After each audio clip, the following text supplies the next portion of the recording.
Pendant des siècles, cette ancienne colonie britannique fut un point stratégique de la route du commerce des épices. Bateaux et ferries étaient le seul moyen de quitter l'île jusqu'en 1985, date à laquelle un pont de 14 km reliant Penang au continent est inauguré. 20 ans plus tard, le trafic routier sur le pont de Penang atteint son point critique. En effet, plus de 100 000 voitures le traversent quotidiennement. Le trafic sur le pont est toujours saturé. J'y suis déjà resté bloqué pendant 5 heures. Pour soulager le trafic, la décision est alors prise de construire un nouveau pont de 17 km traversant la mer. Le projet est confié à deux sociétés, l'une malaisienne et l'autre chinoise, qui se verront allouer un budget d'1,5 milliard de dollars. Budget nécessaire à la création d'une structure suffisamment résistante pour servir durant les 120 prochaines années. Mais ce chantier signifie combattre les éléments. D'un coup, la grue a tremblé. Je n'avais jamais vu ça. Le sol tremblait comme ça. Mon cœur battait la chamade. J'étais effrayé. Si un tsunami nous avait frappé, je pense que personne n'aurait survécu. Des événements imprévisibles. Mon ami a crié « Quelque chose va tomber !» J'ai pilé en urgence et on a sauté de la voiture. Tout s'est effondré. S'ils parviennent à surmonter ces épreuves, ils auront construit le pont le plus long d'Asie du Sud-Est.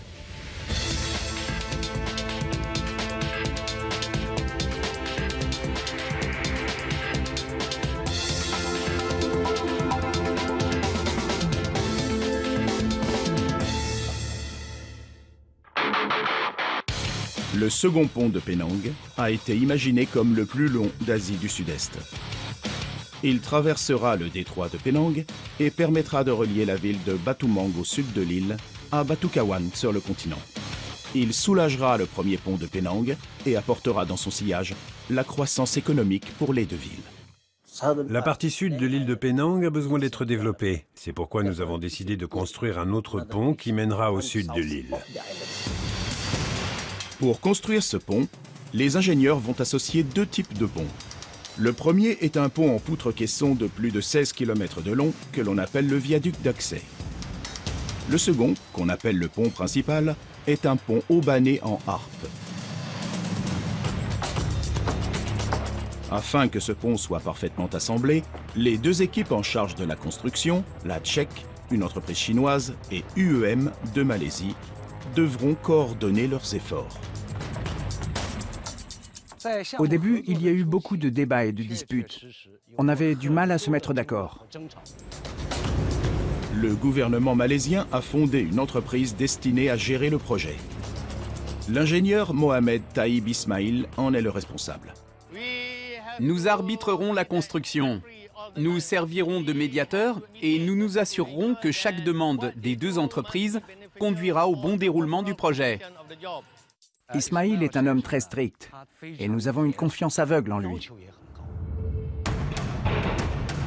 La Tchèque est chargée de la fondation du pont, que l'on appelle sous-structure, composée de 5000 pilotis enfoncés dans le sol marin et de 586 piles. La construction de la structure du pont à poutre-caisson est confiée à UEM. Près de 8000 caissons seront assemblés pour former le tablier du pont. C'est une construction unique au monde. Nous avancerons caisson par caisson. Si nous ne sommes pas précis, nous pourrions terminer avec une structure qui ne serait pas alignée à la sous-structure. L'équipe de la Tchèque bâtira également le pont à haubans. En ce qui concerne sa sous-structure, l'équipe devra creuser à 120 mètres dans le sol marin pour y installer l'une des plus profondes fondations au monde. 144 câbles relieront ensuite le tablier à des pylônes qui s'élèveront à 90 mètres dans les airs.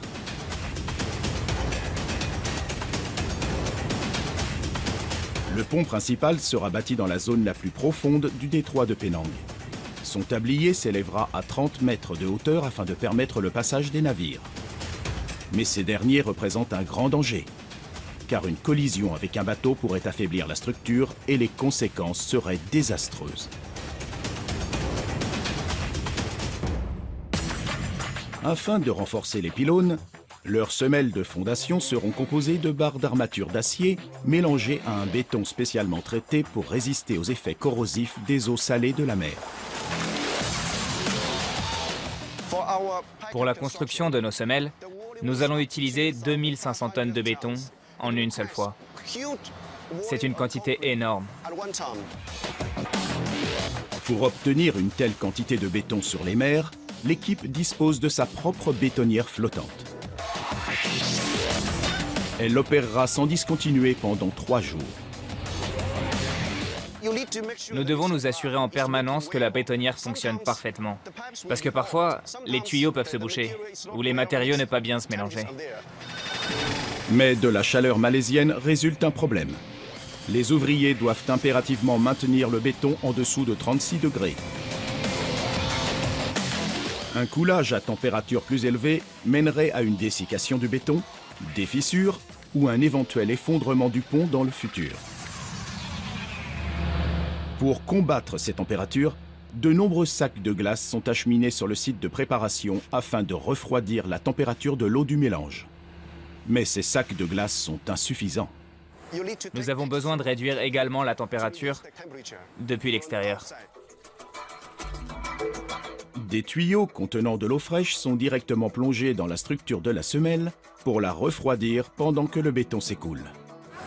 On a installé des tuyaux de refroidissement dans le béton pour réduire la température interne et nous assurer que celle-ci est idéale.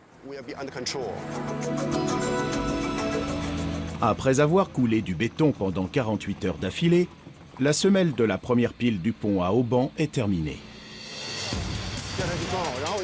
Pendant que l'équipe de la Tchèque se concentre sur la structure à haubans, l'équipe d'UEM, à terre, commence la construction des caissons qui permettront bientôt de traverser la mer.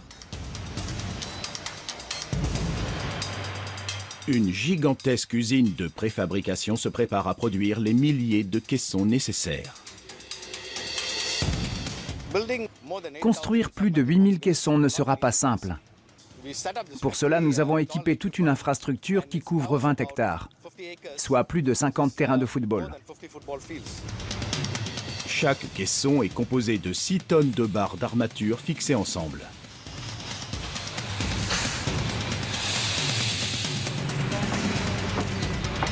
La structure d'acier est ensuite transférée vers un moule par le biais d'une grue géante. La fabrication d'un caisson nécessite 5 camions de béton. Le défi est de rendre le béton à l'épreuve de l'eau. L'environnement marin est très agressif et corrode l'acier. Si jamais l'eau de mer atteignait l'acier, cela déclencherait un processus de rouille qui se répandrait jusqu'à briser le caisson.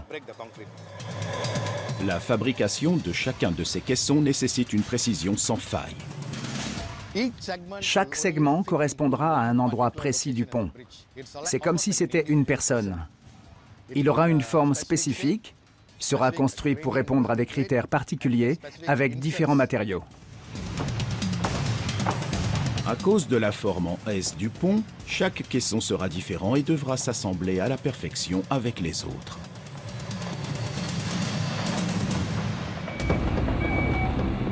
Mais l'équipe rencontre un problème. Les caissons sont fissurés en sortant des moules. De tels défauts pourraient mener au désastre. C'est vraiment un gros problème. Quand UEM nous a montré ces pièces, nous les avons quasiment toutes rejetées parce qu'elles présentaient de gros défauts de fabrication.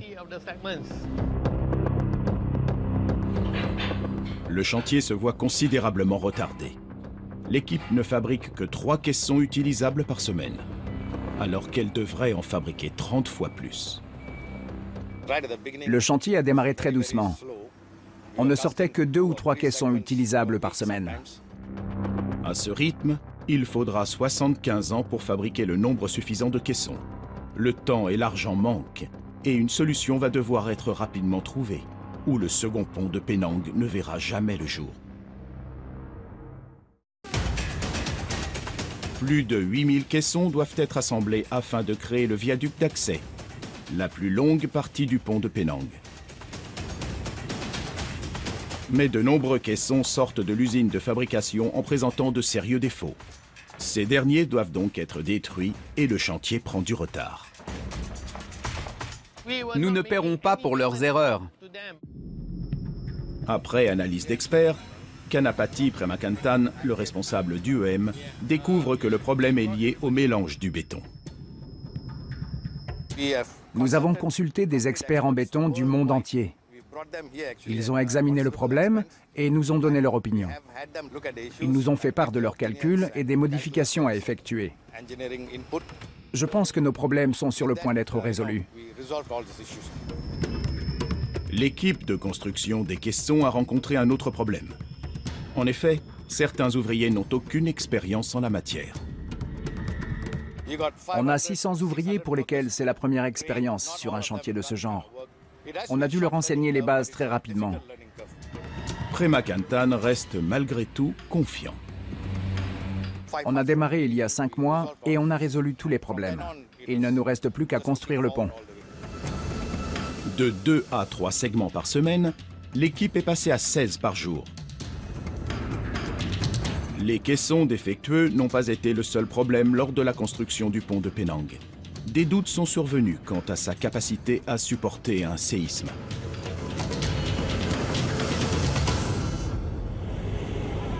Le 26 décembre 2004, un séisme de magnitude 9,3 est ressenti sur la côte ouest de Sumatra. La terre tremble également à Penang et un tsunami meurtrier frappe l'île de plein fouet.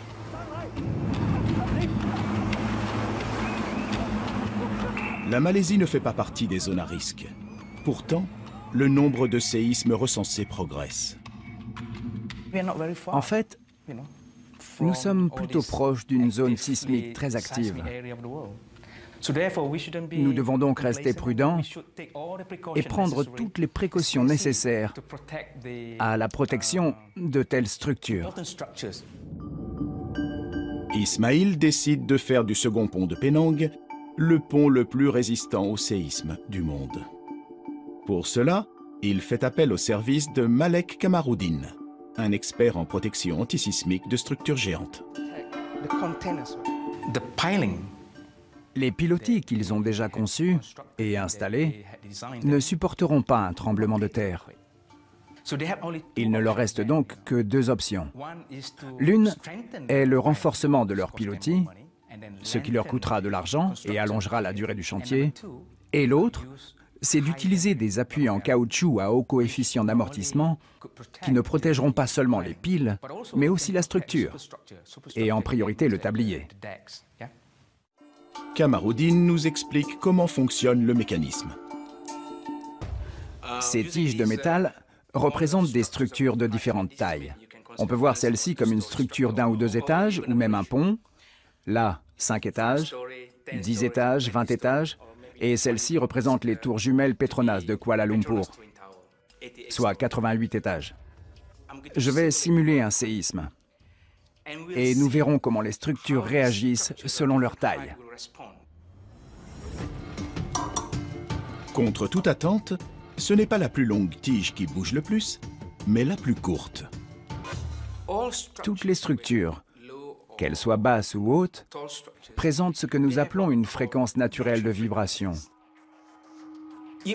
Imaginons que je suis assez grand et fort et que je me trouve derrière une des tours jumelles Petronas. Je pousse son sommet et le relâche. La tour se balance et ce balancement est sa fréquence naturelle. Des chercheurs l'ont calculé, elle est de 0,1 Hz. C'est un chiffre très bas.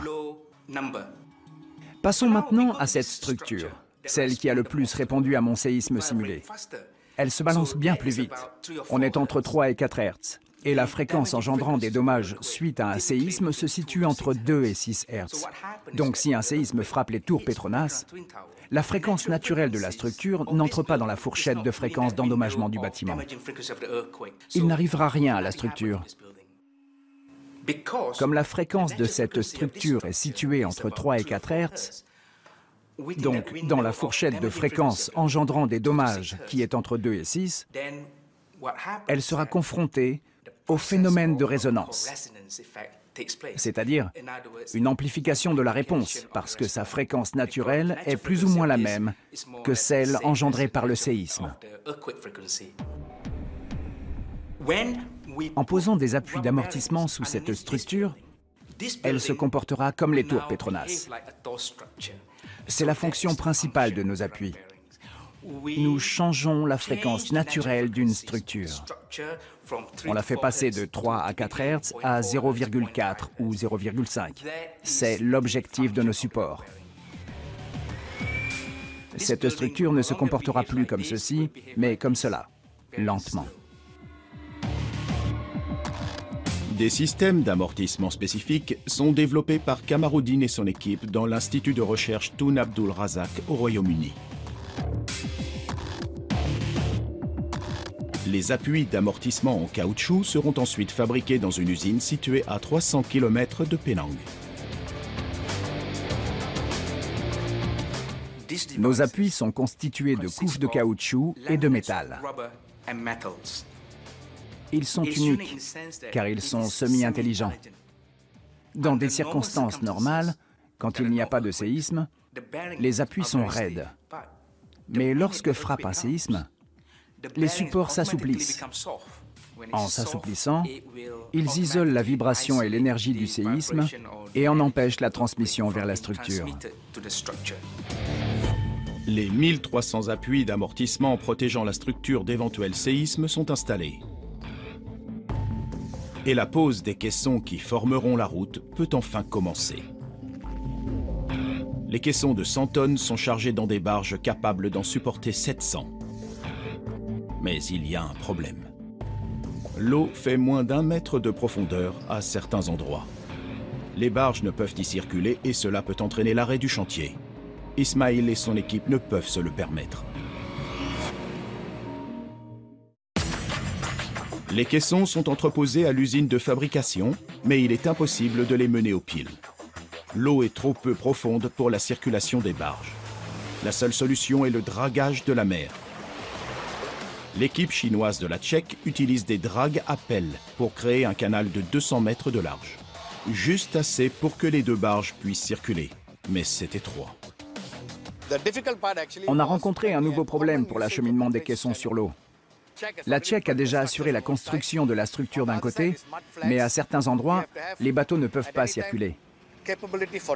L'idée est donc de créer un canal permettant la circulation des barges et des remorqueurs. Un seul dragage ne sera pas suffisant. L'immense pelle opérera pendant l'intégralité du processus de construction. Normalement, on creuse une fois et ça suffit. Mais malheureusement, notre canal artificiel s'envase rapidement. On doit donc draguer en permanence. Pour que les barges puissent circuler, près de 12 millions de mètres cubes de boue et de vase, soit l'équivalent de 4800 piscines olympiques, sont déplacés et reversés dans l'océan, à plus de 20 km du chantier.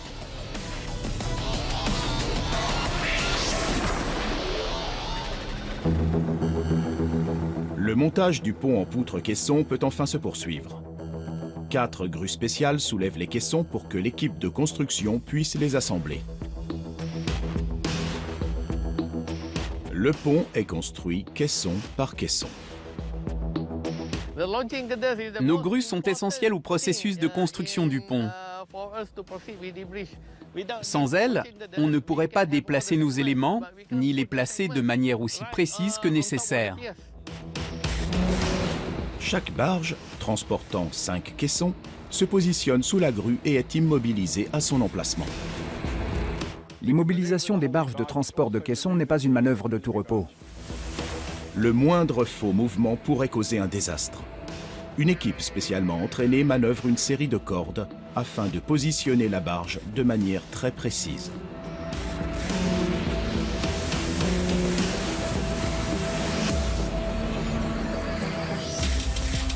Un treuil relié à la grue peut ensuite soulever le bloc de 100 tonnes. La grue en soulèvera 14 autres dans la journée pour relier les deux piles. Les segments sont assemblés grâce à une matière adhésive à prise ultra forte et à des câbles d'acier extensibles qui seront mis à rude épreuve.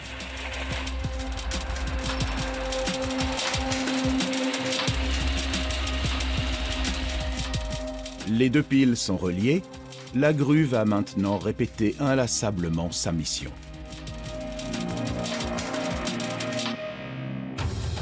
Pendant qu'UEM construit le pont en poutre-caisson, l'équipe de la Tchèque, dirigée par Jason Lee, travaille sur le pont à Auban. 2 pylônes s'élèveront à plus de 90 mètres de hauteur, la taille d'un immeuble de 30 étages, et devront supporter les câbles.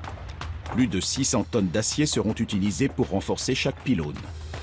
La Tchèque érige simultanément des supports d'acier provisoires afin d'installer la poutre de maintien. À une telle hauteur, la tâche est très périlleuse. Quand on lève ces tubes d'acier, on doit s'assurer qu'ils sont levés dans le bon sens, parce qu'ils doivent être soudés un à un. La sécurité ici est primordiale.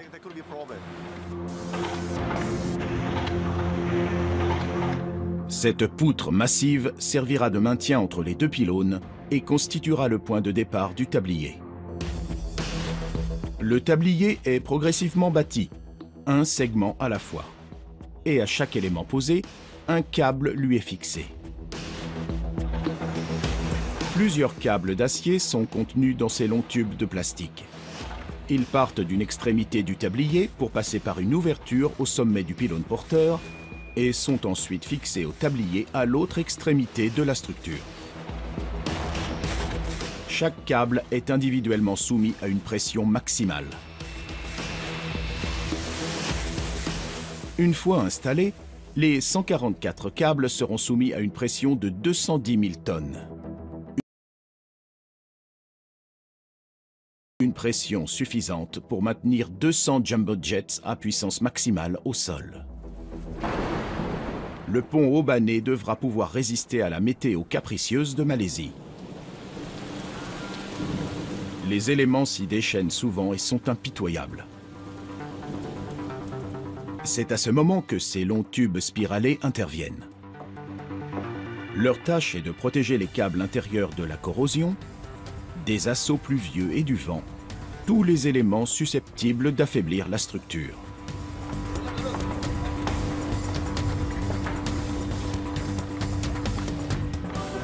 Le 11 avril 2012, les Malaisiens célèbrent l'intronisation de leur nouveau roi. Malgré les festivités, l'équipe de construction reste très concentrée sur son travail. Il est 15h30 et le grutier Ramaturai va vivre sa plus grande peur. D'un coup, la grue a tremblé.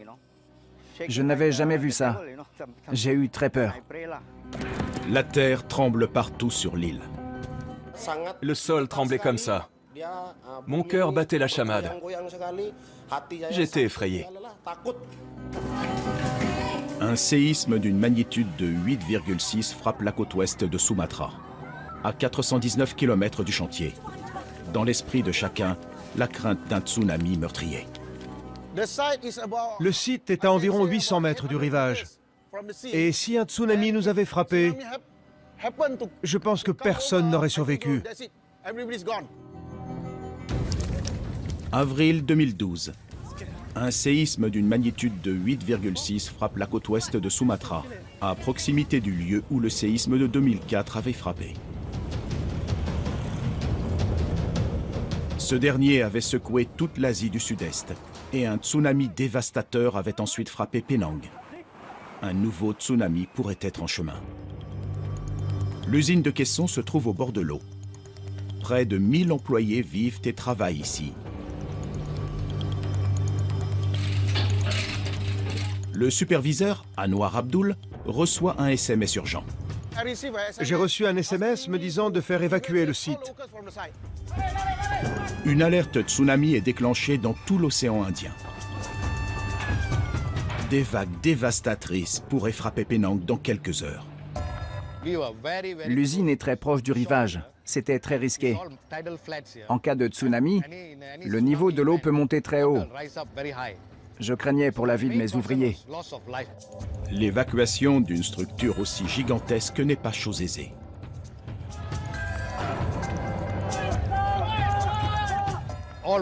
Les ouvriers ont abandonné le travail et tout le monde s'est retrouvé au point de rencontre.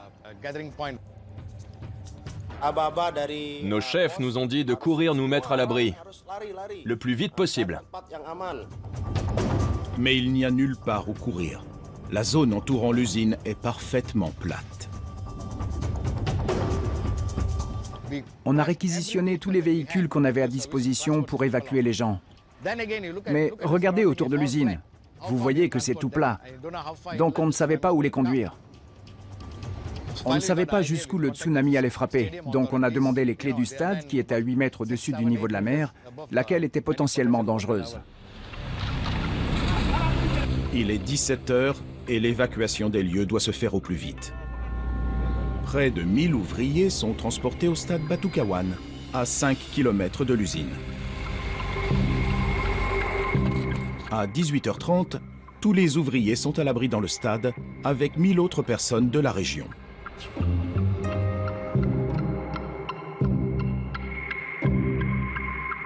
On y est resté environ 4 ou 5 heures. L'angoisse règne dans le stade. À 22 h, les autorités lèvent enfin l'alerte tsunami. Mais la secousse sismique a pu endommager les structures du pont. Une pile, dont le béton a été coulé 2 heures avant le séisme, inquiète particulièrement les ouvriers. Le chef de chantier, Mossa Youssof, l'examine. On a une belle fissure juste ici. Sur tous les ponts du monde se trouvent des fissures. Mais si elles sont trop profondes ou trop larges, la structure s'en trouve affaiblie. Youssof tente de déterminer si la pile doit être entièrement reconstruite ou non.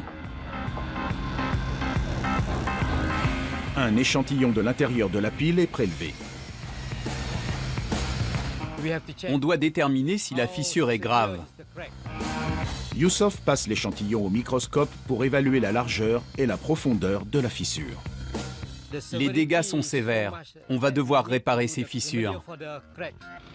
La solution: des injections de béton dans les fissures pour les consolider.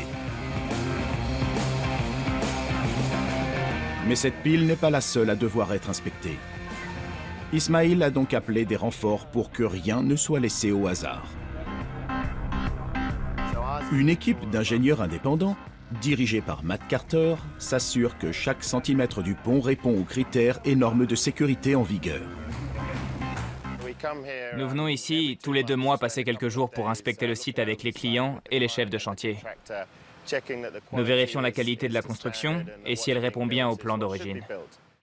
Carter était déjà présent lors de la phase de production de caissons défectueux. Il est important de comprendre qu'un tel pont est unique. C'est un projet pharaonique et il se produit toujours quelque chose. Il pourrait y avoir des problèmes de qualité, donc on a un système de contrôle qualité qui nous permet d'identifier les problèmes. Les équipes doivent tenir compte de nos remarques et s'améliorer pour la suite du projet. Le 20 décembre 2012, c'est le grand jour. L'équipe de Premakantan coule le dernier des 8092 caissons de la construction.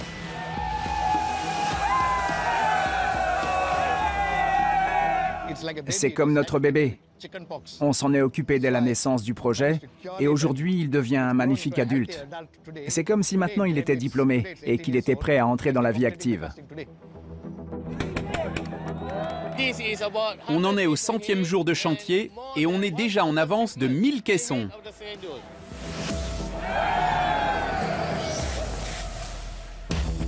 Mais ce travail sera vain si les tabliers du pont Aubané ne s'encastrent pas parfaitement.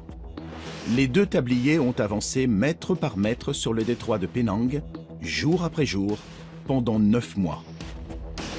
Une fois le dernier câble attaché, 3 mètres sépareront les 2 extrémités.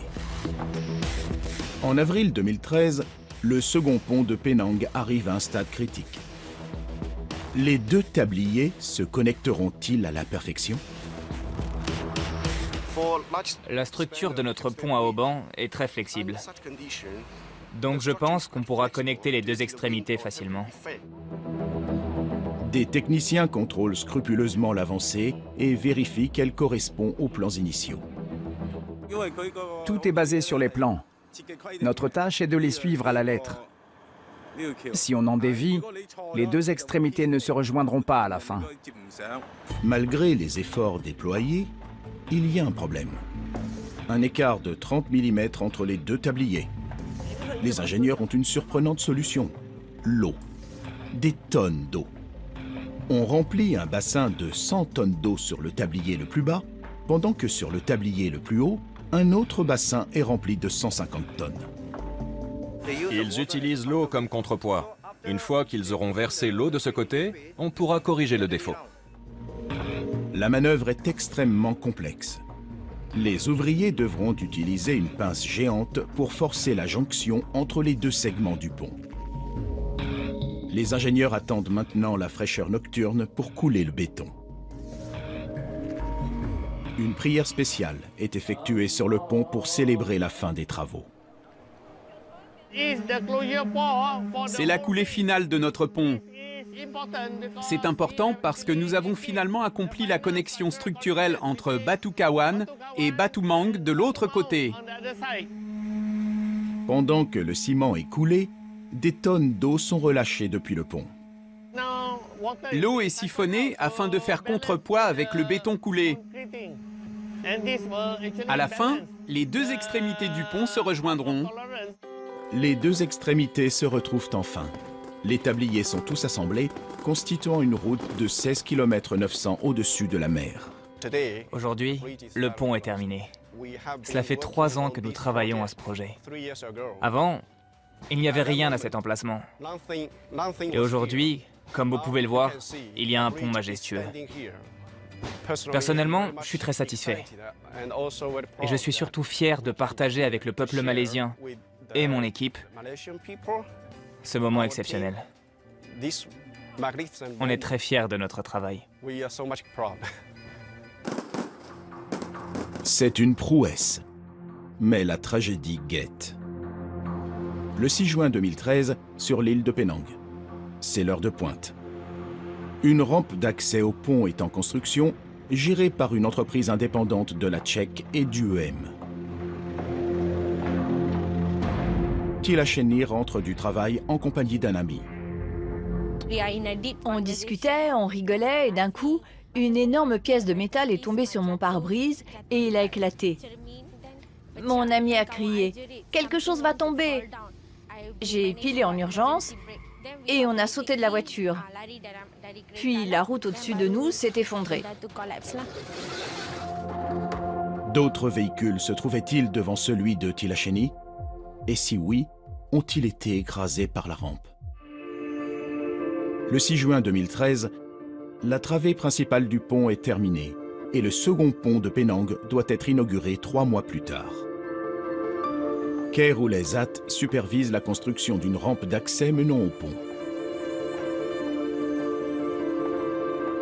Quand soudain, il entend un craquement. J'ai senti que quelque chose n'allait pas et j'ai dit à mes gars de partir. 3 de mes ouvriers s'en sont sortis, mais 2 autres n'ont pas réussi, malheureusement. Je courais et la rampe s'est effondrée sous mes pieds. Je suis tombé avec la rampe. Tout ce que je savais, c'est que j'allais atterrir dans les débris. Il y avait beaucoup de poussière. Je me suis évanoui et quelques heures plus tard, j'ai repris mes esprits et me suis extirpé tout seul des décombres. Puis une fois à l'air libre, je me suis évanoui de nouveau. Les secours sont immédiatement appelés sur le site. Une section de 30 mètres de la rampe est tombée de 18 mètres de hauteur sur une route à double voie. J'ai été choqué de voir qu'un élément suspendu, encore en construction, puisse s'effondrer de la sorte. Les secours, en arrivant sur place, ont mesuré l'ampleur des dégâts et se sont immédiatement mis au travail. Le problème, c'est que l'accident s'est produit en pleine heure de pointe, à l'heure où les gens reviennent du travail, et c'est ce qui me préoccupait le plus parce que cette route est très fréquentée. Après l'effondrement, j'avais très peur que de nombreuses personnes soient restées prisonnières sous les décombres. Les dégâts sont considérables. Et il est impossible de vérifier si des personnes sont enfouies sous les décombres. Les secours recueillent des témoignages, comme celui de Tilasheni, pour avoir des détails. Il y avait une moto et une voiture devant nous. Nul ne sait si des personnes se trouvent sous les décombres. Des décombres qui pèsent plus de 300 tonnes. soit le poids de 3 Boeing 737. La grue géante ne parvient pas à tout déblayer. À minuit 40, les secours découvrent une voiture sous les décombres. On pensait aux personnes dans la voiture. Si elles étaient mortes, blessées, toujours en vie. On est intervenu aussi vite que possible, mais les conditions n'aidaient pas vraiment. En tout cas, dans l'espoir que la personne dans cette voiture soit vivante, nous avons fait tout notre possible pour la sauver. Les équipes de secours s'organisent. On cherche des traces de survivants, des voitures, des traces de sang. Dégagez ce que vous pouvez et inspectez. Mais attention, c'est votre sécurité avant tout. Ils trouvent une plaque d'immatriculation et demandent aux personnes ayant signalé des disparitions de se rendre sur place. Les services de sécurité et de santé de Penang, ou DOSH, suivent les événements de très près. 1 heure après l'incident, j'ai rassemblé mes hommes et on s'est précipité pour surveiller la zone et collecter les informations basiques. Elles nous permettront plus tard de pouvoir débuter notre enquête. L'effondrement de la rampe inquiète les autorités et le DOSH ordonne l'arrêt immédiat des travaux. L'enquête sur les causes de l'incident devrait prendre du temps. Au cours de notre enquête, nous nous concentrerons sur le problème de la structure, sur la manière dont elle a été installée et comment elle a été fixée. Le moindre élément sera examiné. Après enquête, si nous découvrons la preuve que les normes de sécurité n'ont pas été scrupuleusement respectées, nous intenterons un procès. Bien qu'ayant travaillé jour et nuit sans interruption, les secouristes ne parviennent pas à s'approcher du véhicule écrasé. Une excavatrice est apportée sur le site afin de déplacer les décombres. L'Aldin Zainal Abidin arrive inquiet sur les lieux de l'accident. Son frère n'est pas rentré la nuit précédente et la plaque d'immatriculation retrouvée est celle de sa voiture. Il attend angoissé.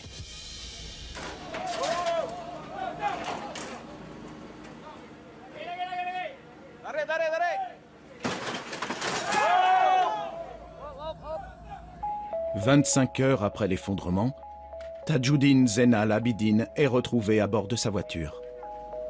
Mort, écrasé par une poutre.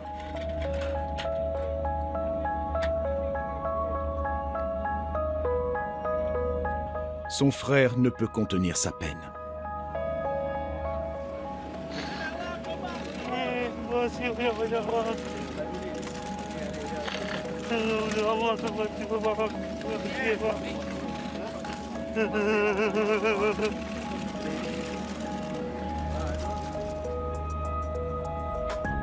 Les secouristes continueront de chercher d'autres victimes le jour suivant. Le lendemain, on a continué de chercher. Au bout d'un moment, on a utilisé la brigade canine et aucun des chiens n'a détecté quoi que ce soit. Heureusement, d'ailleurs. Cela signifiait qu'il n'y avait pas d'autres victimes. Tajuddin Zainal Abidin est la seule victime à déplorer. Les travaux sont, quant à eux, interrompus. Et seul le DOSH décidera de leur reprise. Si reprise il y a. Une rampe d'accès du second pont de Penang, construite par une entreprise indépendante, s'est effondrée. Les services de sécurité et de santé de Penang, ou DOSH, ordonnent un arrêt des travaux pour inspecter les lieux. On s'est penché sur les causes probables de l'effondrement, les plans, les supports temporaires, et on a analysé le sol. Puis nous avons interrogé les témoins oculaires de l'accident, soit plus de 60 personnes. Résultat, l'entreprise de construction de la rampe est poursuivie en justice pour non-respect des mesures et des normes de sécurité au moment des travaux. Le procès est actuellement en cours et j'espère que nous obtiendrons des résultats positifs. Des mesures de sécurité strictes ayant été mises en place, le DOSH permet la reprise des travaux. La rampe peut être terminée et la construction entrer dans sa phase finale. Le plus important est de confirmer le comportement structurel du pont. La travée principale est conçue pour supporter 1200 tonnes. Elle doit répondre à des critères très précis et il n'y a qu'une manière de vérifier ses capacités, un test de chargement. Une multitude de capteurs, appelés les niveaux de déflexion, suivront les mouvements du pont alors qu'il sera soumis à rude épreuve. 17 remorques, d'un poids combiné de 595 tonnes, sont alors positionnées au milieu du pont. Les études ont montré que la déflexion maximale n'est que de 25 mm, alors que nos consultants avaient tablé sur 31. Notre pont est donc encore plus robuste que nous l'avions prévu. Début décembre 2013, la rampe effondrée est reconstruite. Afin d'éviter un nouvel accident, Ismail insiste pour que des tests de chargement y soient effectués, mais aussi pour prouver au public que la structure est sûre. Nous avons chargé 360 tonnes, soit 15 camions de 24 tonnes. Le véhicule d'un particulier pèse environ 1,5 tonne. Donc nous avons concentré beaucoup de poids sur cette rampe. Et la structure a réagi comme prévu. Les chiffres de déflexion sont moins élevés que ce que nous pensions. Nous sommes donc satisfaits du résultat. Il n'y a rien à redire. C'est de la belle ouvrage. Le 1er mars 2014, le second pont de Penang est achevé et s'apprête à recevoir ses premiers usagers. Les gouvernements chinois et malaisiens voient ce pont comme une collaboration entre les deux pays. C'est un moment historique pour nos deux nations. Les équipes de la Tchèque sont très fières d'avoir pris part à ce projet. C'était une grande opportunité pour nous. Les mots me manquent. Nous sommes très satisfaits et fiers de ce que nous avons accompli. Les Malaisiens se ruent sur les routes pour essayer leur nouveau pont. Ils sont des milliers à attendre pour être les premiers à l'emprunter. C'est un moment particulier pour Ismail. Aujourd'hui, c'est un grand jour. Nous attendons ce moment depuis 5 ans et nous y sommes. Le pont va être inauguré malgré toutes les épreuves que nous avons traversées. J'en suis véritablement très heureux et très fier.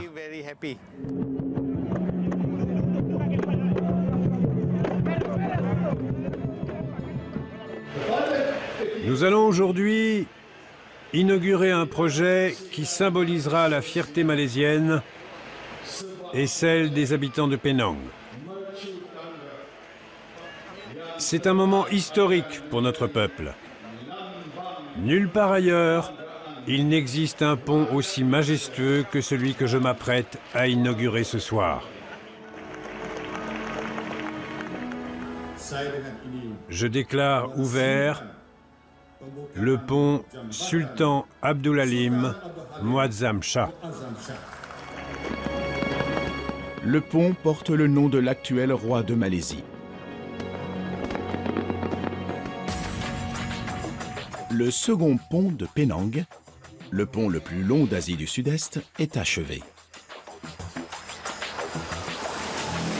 Sa construction a connu des épisodes difficiles, mais le courage et la persévérance de ces hommes ont primé.